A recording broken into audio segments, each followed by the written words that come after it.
Perkenalkan, saya Novi dari PT Maju Sejahtera.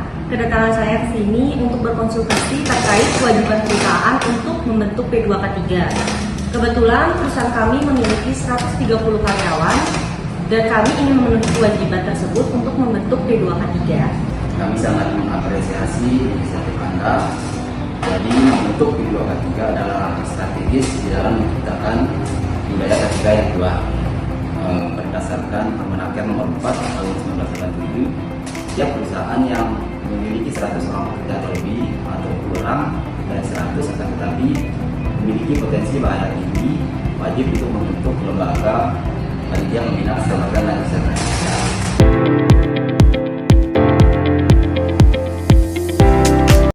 Jadi langkah pertama bahwa P2K3 ini harus terdiri dari unsur pengusaha atau manajemen dan perwakilan pekerja. Jadi komposisinya harus seimbang. Jadi siapa yang memimpin dan siapa yang menjadi sekretaris, Pak? Baik, ketua P2K3 ini wajib dijabat oleh pimpinan perusahaan atau manajer senior. Yang sekretaris harus dijabat oleh ahli K3 umum yang telah mendapatkan sertifikat penunjukan ahli K3 umum dari Kementerian Ketenagakerjaan. Dan ini wajib, jadi tidak bisa digantikan ibu. Kemudian untuk langkah kedua, segera susun dan tetapkan surat keputusan pengangkatan anggota P2K3. Dalam SK tersebut nanti jelaskan tugas, tanggung jawab, dan masa jabatan mereka. Oke Pak, SK sudah ada dan kami juga sudah menunjuk ahli K3 yang telah bersertifikat untuk menjadi sekretaris. Kemudian langkah selanjutnya apa Pak? Baik, untuk langkah selanjutnya adalah ini yang paling krusial. Jadi pengajuan permohonan pengesahan Anda itu tidak cukup hanya untuk membentuk internal saja, akan tetapi harus disahkan oleh kami, yaitu Dinas Tenaga dan Transmigrasi Provinsi Nusa Tenggara Barat. Kemudian dokumen apa saja yang harus kami lampirkan untuk pengesahan itu Pak? Jadi ada 4 dokumen utama yang harus Anda siapkan. Yang pertama yaitu surat permohonan resmi dari perusahaan, yaitu DP.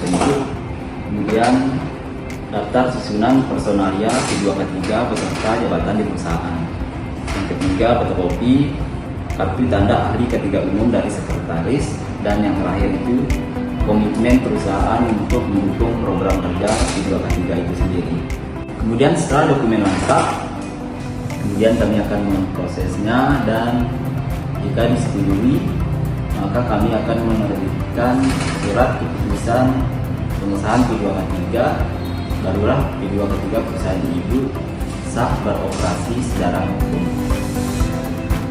Paham Pak, ternyata prosesnya melibatkan SK pengesahan dari dinas. Sekarang terkait pekerjaannya, program utama apa yang perlu dijalankan Pak?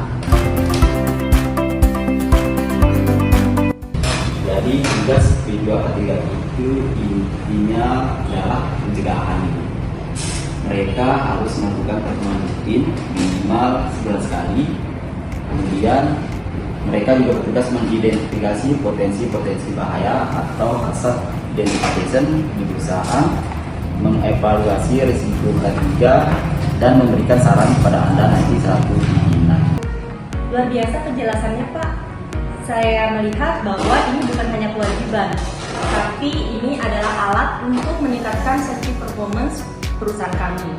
Jadi, apakah perusahaan yang tidak membuat P2K3, apakah ada sanksinya, Pak?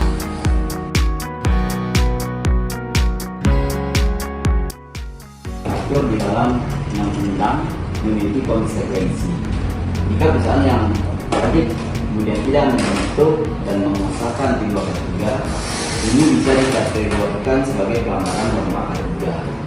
Sanksinya bisa berupa teguran tertulis, tindakan paksaan, hingga potensi pidana kurungan atau denda sesuai dengan Undang-Undang Nomor 1 Tahun 2019. Kami tidak ingin hal itu terjadi, Pak.